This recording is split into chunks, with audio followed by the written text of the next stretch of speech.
শিবগৌরীর অপরূপ নৃত্যতে চড়ক পূজার মনোরম দৃশ্য শ্রীভূমি জেলার গ্রামাঞ্চলে।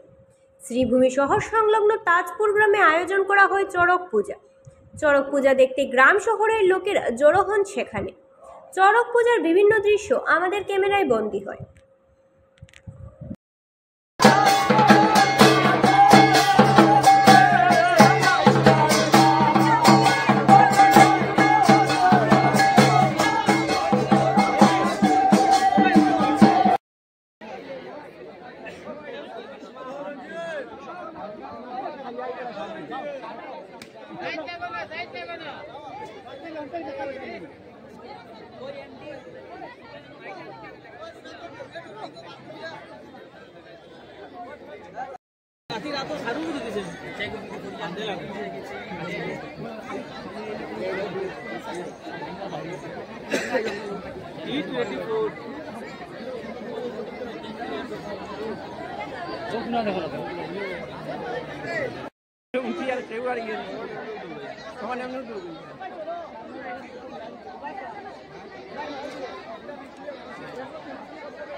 যাওগি না কিটা আছে একটু বীর করিও না একটু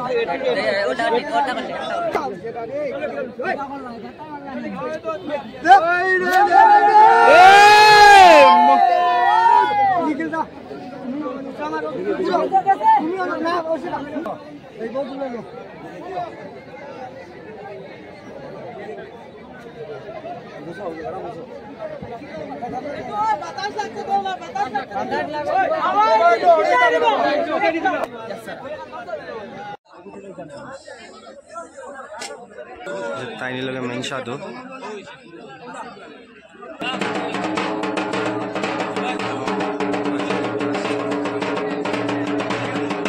তখন আরেকজনটা ঢুকাইব মেইন সাধু ঢুকাইব।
অর্থনীতিবিদ, সমাজ সংস্কারক তথা ভারতের সংবিধান প্রণেতা ডক্টর ভীমরাও রামজি আম্বেদকরের 135তম জন্মজয়ন্তী ঘটা করে উদযাপন করা হলো সমগ্র দেশে।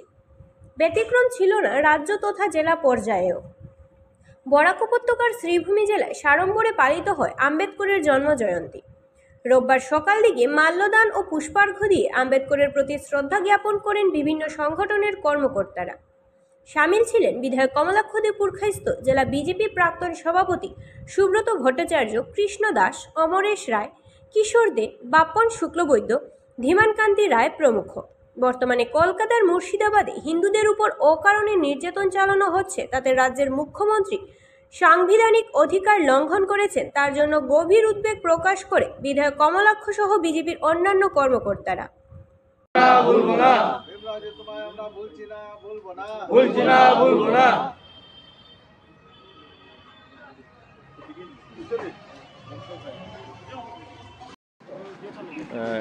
সংবিধান প্রণেতা বি.আর. আম্বেদকর আজ জন্মজয়ন্তী, তো এই উপলক্ষে আমরা বাড়ির সবাই আম্বেদকর ভবনে উপস্থিত রয়েছেন, আপনারা রয়েছেন, কী প্রতিক্রিয়া ব্যক্ত করবেন? 1951 সনে উনি জন্মগ্রহণ করেছিলেন। 135তম জন্মজয়ন্তী আজকে, এবং আজকের এই দিনে ওনার প্রতি আমার শ্রদ্ধা, আমার শুভেচ্ছা এবং প্রণাম নিবেদন করলাম। এবং বিশেষ করে ভীমরাও বাবাজি আম্বেদকর যে সময়ের বাতাবরণ, যে সংবিধান, সেই সংবিধানটাকে অস্বীকার করার একটা প্রবণতা শুরু হয়েছে। কদিন আগে লোকসভা একটা বিল পাস হলো, ওয়াকফ অ্যাক্ট, বিলটা অ্যাক্টে রূপান্তরিত হলো। পশ্চিমবঙ্গের মুখ্যমন্ত্রী বলছেন যে না, আমি এই আইন আমি মানি না। অর্থাৎ এই আইনটাকে যে বানানো হলো সেটা ভারতবর্ষের সংবিধান মেনে লোকসভা রাজ্যসভায় সেই বিল পাস করে, অর্থাৎ সব ফর্মালিটিস মেনটেন করে সেই বিল অ্যাক্টে রূপান্তরিত হলো। এখন রেসপন্সিবিলিটি হচ্ছে গিয়ে প্রত্যেকটা রাজ্যের সেই বিলটাকে ইমপ্লিমেন্ট করা। ওয়েস্ট বেঙ্গলের মুখ্যমন্ত্রী বলছেন যে না, আমি এই অ্যাক্ট মানি না। দ্যাট মিনস কি, উনি সংবিধান মানেন না, উনি ভীমরাও বাবাজি আম্বেদকরকে উনি অস্বীকার করছেন, ভারতের সংবিধানকে অস্বীকার করছেন। আমি মনে করি আমরা যখন বিধানসভায় কোনো আইন আমরা যখন বানাই, সেটা জেলা পরিষদের জন্য হোক, টাউন কমিটির জন্য হোক, বা এমনি যেগুলো অনেকগুলো সংস্থা আছে সেই সংস্থার জন্য বা আসামের মানুষের জন্য কোনো আইন বানাই, তখন প্রত্যেকটা ডিস্ট্রিক্টের রেসপন্সিবিলিটি হচ্ছে গিয়ে সেই আইনটাকে স্বীকার করা। কারণ সেটা সংবিধান মেনে আমরা সেই আইন বানিয়েছি। কারণ ব্যাপার হচ্ছে গিয়ে যদি কোনো দেশের শাসন ব্যবস্থা, কোনো রাজ্যের শাসন ব্যবস্থা উগ্র মৌলবাদীদের হাতে চলে যায়, তখনই এরকম একটা পরিবেশ সৃষ্টি হয়। তাই ভীমরাও বাবাজি আম্বেদকর ভারতীয় মুসলমান, ভারতীয় সভ্যতা সংস্কৃতি, সনাতন সভ্যতা সংস্কৃতি সবাইকে নিয়ে একটা সুষ্ঠু সুন্দর পরিবেশ উনি গড়তে চেয়েছিলেন। কিন্তু এই যে যারা উগ্রতার যেটা সাড়া নিয়ে আজকে যারা মুর্শিদাবাদে, ওয়েস্ট বেঙ্গলে যে ঘটনা চলছে, হিন্দুদের উপর যে অত্যাচার চলছে, এবং দেয়ার ইজ এ মেন্টালিটি, এই মেন্টালিটি এটাই হচ্ছে কি প্রকৃত মেন্টালিটি। তাই সেগুলো প্রতিহত করতে হবে। আমরা ভারতীয় মুসলমান।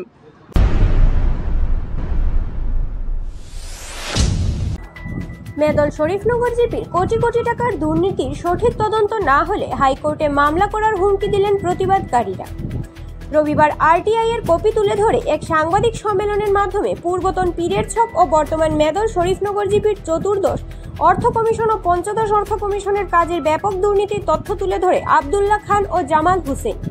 তারা বলেন, পূর্বতন পীরের ছক জিপি সভানেত্রী রীতা বেগম, জিপি সচিব বিশ্বজিৎ দাস এবং জেআরএস সুয়েল আহমেদ চৌধুরীর নেতৃত্বে পীরের ছক জিপিতে এনরেগা সহ চতুর্দশ পঞ্চদশ অর্থ কমিশনের মাধ্যম প্ল্যান্টেশন, ফিশারি, রাস্তা নির্মাণের নামে কোটি কোটি টাকা হাফিস করা রয়েছে বলে বিস্তর অভিযোগ উত্থাপন করেন তারা। আগামী পঞ্চায়েতের বডি বসার আগেই এই দুর্নীতির বিরুদ্ধে সঠিক তদন্ত হওয়ার জন্য তারা রাজ্যের পঞ্চায়েত মন্ত্রী সহ সিএম ভিজিল্যান্সের নিকট ইতিমধ্যেই আবেদন জানিয়েছেন বলে উল্লেখ করেন। তবে বর্তমান মেদল শরীফনগর জিপির সঠিকভাবে দ্রুত তদন্ত না হলে সংশ্লিষ্ট সকলের বিরুদ্ধে গুয়াহাটির হাইকোর্টে মামলা করারও হুমকি দেন প্রতিবাদকারী আব্দুল্লাহ খান ও জামাল হোসেন। কোন জায়গা কই হইছে এটা কোনো ইয়ে নাই, মানে ইয়ে নাই, মানে কোন জায়গা কোনটা কোন স্কিম কোন জায়গা হইছে এটা কোনো ইয়ে নাই, অ্যাড্রেস নাই। অ্যাড্রেস না আছে গিয়া 14 ফাইন্যান্স 15 ফাইন্যান্সের যে স্কিমগুলো আছে, এটা এমজি এনরেগার খাম, এটা জব কার্ডের মাধ্যমে হয়। কত টাকা যেন তারা লোকাল সিএসপি, তারা সিএসপি আছে, সিএসপির মাধ্যমে উঠাইয়া নিছেন। এটার তদন্ত আমরা চাইয়া। আমরা এই ব্যাপারে আমরা মুখ্যমন্ত্রী ভিজিলেন্সও কমপ্লেন করছি, এরপরে পঞ্চায়েত মিনিস্টার কাছেও আমরা কমপ্লেন দিছি। এখন দেখা যাক কিরকম তদন্ত হোক। আমরা আশা নতুন পঞ্চায়েত যে নতুন এখন 2025 যে পঞ্চায়েত বডি বোয়ার আগে যদি তদন্ত করা হয়, কয়েক লক্ষ কয়েক কোটি টাকার দুর্নীতি বাড়িয়ে আইব। এতে সরকারেরও ফায়দা হইব আর জনগণও বুঝতে পারবো যে তারা কত টাকা আত্মসাৎ করছে। ভুয়া স্কিম ধরে কোনো লোকেশন নাই স্কিমগুলা। প্ল্যান্টেশন কয়েকটা আছে, 67 না 70টার মতো আছে। আমরা কাগজপত্র বার করছি, পাইছিও, কিন্তু এটার কোনো লোকেশন কোনো মানচন নাই। অমুকর নাম দিয়া একটা প্ল্যান্টেশন, কিন্তু এড্রেস নাই, গ্রামের নাম উল্লেখ নাই, ওয়ার্ডের নাম উল্লেখ করা নাই, বাবার নাম উল্লেখ করা নাই। এটা থেকে বোঝা যায় যে এটা মারিঙ্গরকে স্কিম তারা করছে, মানে সরকারের কয়েক কোটি টাকা আত্মসাৎ করছে। প্রেসিডেন্ট আছে রীতা বেগম, যেটা প্রেসিডেন্ট আসলো পিরস জিপির, এরপরে সেক্রেটারি জিআরএস, এরপরে পঞ্চায়েত সেক্রেটারি সাগর দাস, বিশ্বজিৎ দাস আছে, ও তারা তিনজনে মিলিয়া এটা করছে। আমরা দাবি থাকলো যে নতুন বডি হওয়ার আগে এটা ইনকোয়ারি করা হোক। ইনকোয়ারি করলে লক্ষ লক্ষ টাকার দুর্নীতি, কোটি কোটি টাকার দুর্নীতি মানুষের সামনে বারইব। এরপরে এটার ব্যাপারে ভিজিলেন্স ইনকোয়ারি হইলে আরো বেশ ভালো হইব। আমরা তবুও মুখ্যমন্ত্রী ভিজিলেন্সে কমপ্লেন করছি, রঞ্জিত দাসের কাছেও আমরা কমপ্লেন জানাইছি। আমি 58 নং ফিরোজশাহ জিপির বাসিন্দা, বেদল 2 নম্বর ওয়ার্ডের বাসিন্দা। আমরা গত 2/1/2025 আরটিআই আসলাম ফিরোজশাহ জিপির 5 বছর কিছু কাজকর্মর হিসাব নিয়ে। আমরা আরটিআই রিপ্লাই দেওয়া হয়েছে, যে আরটিআই রিপ্লাই 15 মাইনাস আছে, 14 মাইনাস আছে, প্ল্যান্টেশন আছে, ফিশারি আছে, এন্ডেগার স্কিম আছে, যেটা তোমার প্ল্যান্টেশনও খালি বেনিফিশিয়ারির নাম আছে, কোনো বাবার নাম নাই, কোনো ওয়ার্ডের নাম নাই। ফিরোজশাহ পঞ্চায়েত জায়গা 70টার মতো প্ল্যান্টেশন আছে, 1 লাখ টাকা করে স্কিম, প্রায় 70 লাখ টাকা। মানে এটা সম্পূর্ণ আপনার কাছে লাগে মারিং স্কিম। এটা যেহেতু বাবার নাম নাই, গ্রামের নাম নাই, এটা মানুষের জিগাইলে, বেনিফিশিয়ারিদের জিগাইলে তারা কয় আমার নামে কোনো নাই, প্ল্যান্টেশন আইছে না। আর আপনারা ফিরোজশাহ জিপি যদি ঘুরিয়া দেখতে পারবা যে কোনো প্ল্যান্টেশনের কাম নাই। আর 2 নম্বর হইল গিয়ে ফিশারি স্কিম আছে 48টা, একটাও ফিশারির কাজ নাই। 48টা ফিশারি, প্রায় 70-75 লাখ টাকা স্কিম, মানে পুরাটা সম্পূর্ণ মারি। আর ফিশারি স্কিমও ওরকম যে কোনো অ্যাড্রেস নাই, খালি বেনিফিশিয়ারির নাম আছে, বাবার নাম নাই, এর বাদে তোমার গ্রামের নাম নাই। ফিরোজশাহ পঞ্চায়েত লেখা 14 মাইনাস 15 মাইনাস সেম এরকম লেখা। গতিকে আমরা এই রিপ্লাইটা দেখিয়া 23-24 ইয়ারের যে রিপ্লাইটা আমরা দেখছি, 6767 পাতার পিডিএফ পাইছি। 23-24 ইয়ারও দেখা যায় যে প্ল্যান্টেশন আর ভিসা দিয়ে প্রায় 1.5 কোটি টাকার স্কিম আছে, কিন্তু এটার মাঝে কোনো নাই, বাবার নাম নাই, ওয়ার্ডের নাম নাই। গতিকে আমরা এটা উপযুক্ত তদন্ত দাবি করি। আর আমরা পঞ্চায়েত মিনিস্টারের কাছে এই ব্যাপারে চিঠি পাঠাইছি, সিএম ভিজিলেন্সের কাছে চিঠি পাঠাইছি। আর এর আগে আমরা যখন মার্চ মাসেও আমরা ডিসি মহোদয়ের সঙ্গে এটা দেখা করিয়া আমরা দিছি, মেমোরান্ডাম দিছি, সিও স্যারের সাথে দেখা করছি, বিডিও স্যারের সঙ্গে দেখা করছি, কিন্তু আমরা কোনো সদুত্তর পাইছি না। তাই আমরা উপযুক্ত তদন্ত লাগি সিএম ভিজিলেন্স তদন্ত দাবি করি। এটা আর নতুন পঞ্চায়েত বডি হওয়ার আগে যেহেতু এই দুর্নীতিগুলা বাইরে যায়, এটাই আমরা দাবি করি। আর এই জিপির যদি 1 বছরে প্রায় 2.5-3 কোটি টাকার যদি মারিং হয়, 5 বছরে প্রায় 15-20 কোটি টাকার মারিং আছে। প্রত্যেকে আমরা এটা উপযুক্ত তদন্ত দাবি করি। আর ফিরোজশাহ জিপির নতুন মেদল শরীফনগর জিপি এটা উপযুক্ত তদন্ত করলে বাইরে আইব যে এটা আমরা ধারণা যে এটার সঙ্গে তোমার ব্লক জড়িত আছে, জেলা পরিষদ জড়িত আছে। যেহেতু আমরা মেমোরান্ডাম দেওয়ার পরে কোনো ইনকোয়ারি হয় না, খালি আমরা বাউতাবাজি দিয়া গুড়ানি হয়, তো তাই আমরা ধারণা করি এটা জড়িত আছে। আমরা সিএম ভিজিলেন্সের কাছে দাবি জানাই, আর আমরা পঞ্চায়েত মিনিস্টারের কাছে দাবি জানাই। President Rita Begum, GRS Foyel Ahmed Chowdhury, secretary Biswajit Das, আর ইঞ্জিনিয়ার আরিফ আহমদ চৌধুরী, যদি এই ইনকোয়ারিটা আমরা সুষ্ঠুভাবে যদি না পাই, আমরা পরবর্তীতে ইলেকশন পরে পঞ্চায়েত মিনিস্টারের সঙ্গে দেখা করব। এরপরেও যদি নয় না, আমরা আইনের দ্বারস্থ লইতে বাধ্য হইব, যেহেতু কোটি কোটি টাকার কেলেঙ্কারি ফিরোজশাহ জিপি হয়েছে। গতিকে আমরা এটা আইনের দ্বারস্থ লইতে বাধ্য হইব, আমরা হাইকোর্ট যাইতে বাধ্য হইব।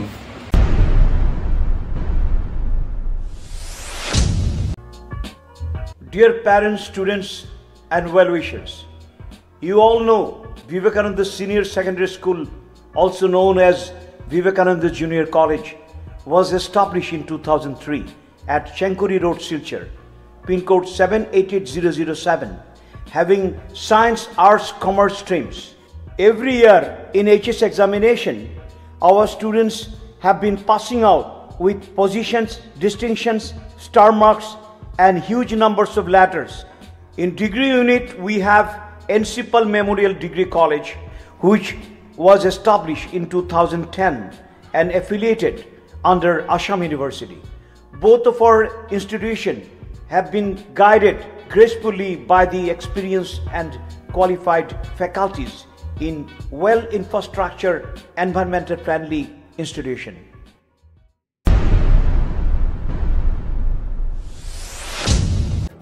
ওয়াকফ আইন নিয়ে আন্দোলনের প্রয়োজন নেই এমন মন্তব্য করেনি জনসমক্ষে হেয় প্রতিপন্ন করতে জনা কয়েক সাংবাদিক এবং সংবাদ মাধ্যম অসত্য সংবাদ পরিবেশন করেছেন। রবিবার শ্রীভূমি জেলার একাংশ সাংবাদিকদের সঙ্গে আলোচনাকালে এই মন্তব্য করেন কংগ্রেসের নিলম্বিত বিধায়ক সিদ্দিক আহমেদ। তিনি বলেন, ওয়াকফ আইন প্রসঙ্গে 3 জন সাংবাদিক আমার প্রতিক্রিয়া জানতে চান। আমি সেই অনুসারে মুসলিম পার্সোনাল ল বোর্ডের উদ্ধৃতি দিয়ে কিছু বক্তব্য উপস্থাপন করি। যে বক্তব্যের ন্যূনতম অংশ প্রকাশ করে সম্পূর্ণ অসত্য সংবাদ পরিবেশন করা হয়েছে। সেই সংবাদ সমাজে বিরূপ প্রতিক্রিয়ার সৃষ্টি হয়েছে এবং আমার ভাবমূর্তি নষ্ট হয়েছে বলে মনে করি। ফলে সাংবাদিক এবং সংবাদ মাধ্যমের বিরুদ্ধে শীঘ্রই আইনের সাহায্য নেবেন বলে জানান সিদ্দিক আহমেদ। এই ধরনের মিথ্যা খবর প্রকাশ থেকে বিরত থাকার আহ্বান জানান বিধায়ক। জমিয়ত উলামা হিন্দের সর্বভারতীয় সভাপতি এই কথাটা বলেছেন, তখন আমাদের উচিত হবে যে সর্বভারতীয় সভাপতি যেভাবে যে মন্তব্য করেছেন, আমার মনে হয় তাকে অনুসরণ করেই আমাদের চলা উচিত। এই যে কথাটা 2-3 জন সাংবাদিক যারা নিয়ে 10 সেকেন্ডের একটা ভিডিও তারা জনসমক্ষে তুলে ধরল, তো সব আগা এবং গোড়া সব কেটে 10 সেকেন্ডের ভিডিও দিল। আমি যেখানে বলেছি যে তিনি বলেছেন যে এই বিলটা যেহেতু পাস হয়ে গেছে, তো আমরা আইনি প্রক্রিয়ায় তার মোকাবিলা করতে হবে, তারা সব কেটে একটা সামান্য একটা ওয়ার্ড রেখে আমাকে জনমানুষে মানে হেয় প্রতিবন্ধ করার জন্য এই সাংবাদিকরা এই যে কাজ, ঘৃণ্যতম যেটা কাজ করেছে, আমি তাদের এগেনস্টে আমি কোর্টে কেস করব এবং আমি দেখব যে তাদের কোনো বিচার হয় কিনা। কারণ এই ধরনের মন্তব্য, এই যে সাংবাদিক যারা আছেন, আমি তাদেরকে আর কোনোদিন ডাকবো না। এবং যারা এই কাজটা করেছেন, আমাকে জনমানুষে হেয় প্রতিপন্ন করার জন্য যারা করেছেন, অন্তত কেসের মাধ্যমে তাদের মোকাবিলা আমি করব। তখন আমার মনে আঘাত লেগেছে, যার জন্য আমি আজকে আপনাদের মাধ্যমে তার ক্লারিফিকেশন দেওয়ার জন্য আমি আপনাদেরকে বলেছি এবং অন্তত তার আইনি প্রক্রিয়া যারা এই কাজটা ঘৃণ্য কাজ করেছে তাদের মোকাবিলা আমি করব। আসলে সেদিন আপনি কি বলেছিলেন, টু দি পয়েন্ট কি বলেছিলেন? আমি সেটাই বলেছিলাম যে মূল কথা হলো যে জমিয়ত উলামা হিন্দের সর্বভারতীয় সভাপতি তিনি যেটা বক্তব্য রাখছেন, আমরা তাকেই স্মরণ করে আমরা চলা উচিত। মূল উদ্দেশ্য হলো এটা। আপনি আন্দোলন করে লাভ নেই এরকম কিছু বলেননি? না, আন্দোলন করে লাভ নেই আমার কোনো বক্তব্য না।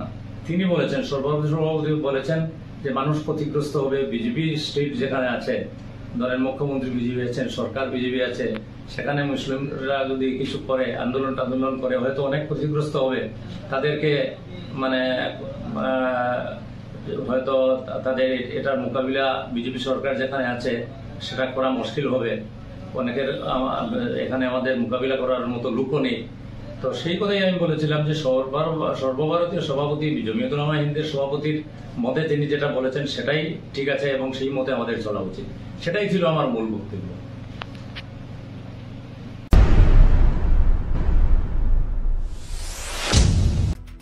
বিপদের মুখে নাকি আনিপুর জেলা পরিষদের বিজেপি প্রার্থী রেজওয়ানা বেগমের স্বামী, এমনটা যেন আভাস পাওয়া যাচ্ছে। জেলা পরিষদ নির্বাচনের মনোনয়নপত্র পরীক্ষা নিরীক্ষা করতে সামনে আসে লুকায়িত তথ্যমতে বিজেপি প্রার্থী রেজওয়ানা বেগম জমা দেওয়া এফিডেভিট অনুসারে তার জন্ম হয়েছিল 1993 সালের 5 অক্টোবর। তার প্রথম সন্তান হয় 2010 সালের 25 আগস্ট। তথ্য অনুযায়ী রেজওয়ানার নিকাহ হয়েছিল 16 বছর 9 মাসে। সে মতে সন্তানের জন্ম হয়েছিল 17 বছর। বিজেপির প্রার্থী হিসেবে মনোনয়নপত্র পরীক্ষায় বৈতরণী পার হলেও আইনের লম্বা হাত থেকে তিনি বের হতে পারছেন না। বাল্যবিবাহের আইনে রেজওয়ানার স্বামী যে কোনো মুহূর্তে গ্রেফতার হতে পারেন। এদিকে কম বয়সী নিকাহের জন্য বিজেপি প্রার্থীর মনোনয়নপত্র বাতিলের দাবি উত্থাপন করেছেন প্রতিপক্ষ প্রার্থীর আইনজীবী।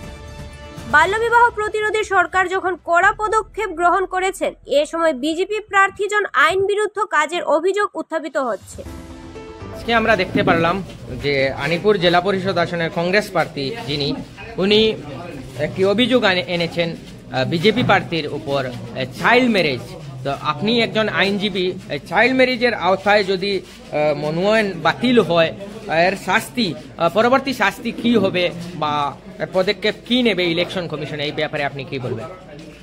জেলা পরিষদ ইলেকশনের প্রতিজন ক্যান্ডিডেটের যে বায়োডাটা সমাজলা অফিসের নোটিশ বোর্ডে আছে, সেখান থেকে দেখতে পাচ্ছি আমরা যে রেজওয়ানা বেগম যে ক্যান্ডিডেট, ওনার জন্মের তারিখ 93, আর প্রথম সন্তানের জন্ম হয়েছে 2010 ইংরেজি। সুতরাং ওনার বাল্যবিবাহ হয়েছে আর আসাম পঞ্চায়েত অ্যাক্টের যে ক্রাইটেরিয়া আছে, যে নিয়ম আছে পঞ্চায়েত ইলেকশন কন্টেস্ট করার জন্য, সেখানে বাল্য বয়সে বিবাহ হলে সেই ক্যান্ডিডেটগুলো কন্টেস্ট করতে পারবে। আমরা এই দেখে অভিযোগ করেছি। উনি যে অ্যাফিডেভিট জমা দিয়েছেন নমিনেশনের সাথে, যে অ্যাফিডেভিট, ওই বক্তব্যগুলো অ্যাফিডেভিটও আছে, গতিকে এখানে আর প্রমাণ করারও কিছু নেই। আমরা শুধু সময়ের অপেক্ষা। রিটার্নিং অফিসার, যে সমাজলা অফিসার যে আছে, উনি ডিক্লারেশন দিবেন ওনার ইয়েটা কনসার্ন। আপনার প্রার্থী? আমাদের প্রার্থী কংগ্রেস পার্টি বৈধতা পেয়েছে, নমিনেশনে বৈধতা, ওর নমিনেশনটা অলরেডি অ্যাকসেপ্ট হয়ে গেছে। 2 নম্বর হচ্ছে, এখন যেহেতু দেখা গেছে উনি বাল্যবিবাহ অভিযুক্ত, ওদিকে ওনার স্বামী তো যে কোনো মুহূর্তে অ্যারেস্ট হতে পারে। যদি না হয়, প্রচার হয়েছে, যদি না হয় আমার ক্যান্ডিডেট নিজে গিয়ে এফআইআর দিবে।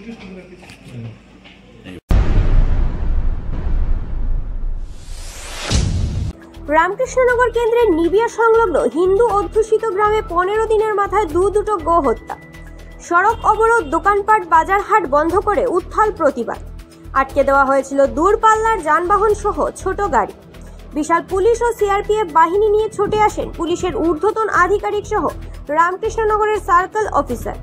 3 অভিযুক্ত, বয়স 49-এর ময়না মিয়া, বয়স 42-এর ফরিজ উদ্দিন এবং বয়স 32-এর সাব্বির আহমেদ বরভুইয়াকে পুলিশ গ্রেফতার করার কথা ঘোষণা এবং মূল অভিযুক্তকে গ্রেফতারের আশ্বাস দেওয়ার অবরোধ প্রত্যাহার হয়। রামকৃষ্ণনগর কেন্দ্রের নিবিয়া সংলগ্ন হিন্দু অধ্যুষিত এলাকায় একের পর এক গোহত্যার ঘটনাকে ঘিরে আজ কাকভোর থেকেই উত্তপ্ত হয়ে ওঠে নিবিয়া এলাকা। বিভিন্ন গ্রাম থেকে শত শত মানুষ নিবিয়া বাজারে জড়ো হয়ে উত্থাল প্রদর্শন শুরু করে। স্তব্ধ করে দেওয়া হয় যানবাহন চলাচল। নিবিয়া ও চেরাগি থেকে জেলা সদর, শ্রীভূমি এবং শিলচরগামী পরিবহন নিগমের দূরপাল্লার সবকটি যাত্রীবাহী বাস আটকে দেন আন্দোলনকারীরা। খুলতে দেওয়া হয়নি বাজারের দোকানপাট। নিবিয়া পুলিশ ফাঁড়ি থেকে শুরু করে রাজপথ পর্যন্ত দফায় দফায় চলতে থাকে বিক্ষোভ প্রদর্শন। গোহত্যা বন্ধ করো, অভিযুক্তদের গ্রেফতার করো ইত্যাদি স্লোগানে আকাশ বাতাস কাঁপিয়ে তোলেন প্রতিবাদকারীরা। এতে গোটা এলাকায় জনজীবন এক প্রকার স্তব্ধ হয়ে পড়ে। মোতায়েন করা হয়েছিল পুলিশ ও সিআরপিএফ বাহিনী। উল্লেখ্য, শনিবার রাতে নিবিয়া সংলগ্ন হিন্দু জনবহুল রায়পুর গ্রামের এক বাড়িতে গোহত্যা সংঘটিত হওয়াকে কেন্দ্র করে রাতেই উত্তপ্ত হয়ে ওঠে গোটা গ্রাম। অভিযোগ মতে রবিবার আখিল হোসেন বরভুইয়া নামের জনৈক ব্যক্তির মেয়ের বিয়ে উপলক্ষে তার ভাইয়ের বাড়িতে শনিবার রাতে গোহত্যা করা হয়। স্থানীয়রা সঙ্গে সঙ্গে ঘটনার আঁচ করতে পেরে গোহত্যা নিয়ে সরকারি বিধিনিষেধ উল্লঙ্ঘন ও ধার্মিক ভাবাবেগে আঘাত ঘটায় সেই বাড়ি ঘেরাও করেন। খবর পেয়ে রাতাবাড়ি পুলিশ সঙ্গে সঙ্গে ঘটনাস্থলে ছুটে গিয়ে অভিযুক্তের বাড়ি থেকে গোমাংস বাজেয়াপ্ত করে এবং ধরপাকড়ের অভিযান শুরু করে।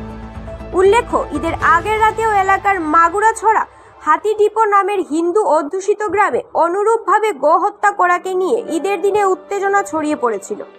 সেই ঘটনার 15 দিনের মাথায় ফের এলাকার হিন্দু অধ্যুষিত গ্রামে গোহত্যার ঘটনায় রবিবার উত্তেজিত হয়ে ওঠে নিবিয়া বাজার। সড়ক অবরোধ ও দোকানপাট বন্ধ করে বিক্ষোভ চলাকালীন সময়ে ছুটে আসেন শ্রীভূমির ডিএসপি মানস প্রতিম চৌধুরী, রামকৃষ্ণনগরের সার্কেল অফিসার সৌভিক দত্ত, রাতাবাড়ির ওসি বিমল কুমার ছেত্রী। মোতায়েন করা হয় বিশাল পুলিশ ও সিআরপিএফ বাহিনী। আন্দোলনকারীদের সাথে পুলিশ ও প্রশাসনিক আধিকারিকরা দফায় দফায় আলোচনা করে শান্ত করতে চাইলেও কিছুতেও মানতে নারাজ ছিলেন না তারা। এতে হিমশিম খেতে হয় পুলিশ প্রশাসনকে। অবশেষে ঘটনার সাথে জড়িত 3 অভিযুক্ত বয়স 49-এর ময়না মিয়া, বয়স 42-এর ফরিজ উদ্দিন এবং বয়স 32-এর সাব্বির আহমেদ বরভুইয়াকে পুলিশ গ্রেফতার করেছে এবং মূল অভিযুক্ত আখিল হোসেনকে গ্রেফতার করতে অভিযান অব্যাহত রয়েছে বলে পুলিশ ঘোষণা করায় বেলা 11টায় অবরোধ প্রত্যাহার করেন আন্দোলনকারীরা। অবরোধ প্রত্যাহার হলে ও ঘটনাকে কেন্দ্র করে এলাকায় চাপা ক্ষোভ বিরাজ করছে।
বন্ধ হয় না তাহলে জিহাদিরা হুঁশিয়ার থাকুন। আমরা আরবার বাংলাদেশ এবং পাকিস্তানে পাঠিয়ে দিব জিহাদিকে। যদি আমাদের আবার যদি রাতাবাড়ি অঞ্চলে এবং আমাদের শ্রীভূমি এলাকায় যদি গোহত্যা কোনো জায়গায় হয় তাহলে জিহাদিরা হুঁশিয়ার থাকুন, হুঁশিয়ার থাকুন। আমরা ঘরে বসে থাকবো না, আমরা ঘরে বসে থাকবো না। আমরা গণতান্ত্রিক আন্দোলন করব এবং আমরা রক্তে নদী নালা করে দিব। যদি আমাদের গোমাতার উপর গোমাতা হত্যা হয় তাহলে আমরা বসে থাকবো না, সেই কথা আমরা জানিয়ে দিলাম। হুঁশিয়ার, জিহাদিরা হুঁশিয়ার থাকুন। যদি আমাদের গোমাতার উপর আক্রমণ হয় তাহলে আমরা কেউ ঘরে বসে থাকবো না, কেউ ঘরে বসে থাকবো না। আমরা আজকে এটা জানিয়ে দিলাম। আমরা বলতে চাচ্ছি যে দোষীকে অতি সত্তর 2 ঘন্টার ভিতরে গ্রেফতার করে দৃষ্টান্তমূলক শাস্তি দেওয়া হোক। বিশেষভাবে আকিল হোসেন, উনি হলেন ভারতীয় জাতীয় কংগ্রেস সমর্থিত 8 নম্বর ওয়ার্ডের লালচোলা জিপির নির্দল প্রার্থী। উনি নিজের রাজনৈতিক স্বার্থ চরিতার্থ করার জন্য হিন্দু ভাবাবেগে আঘাত দিয়েছেন।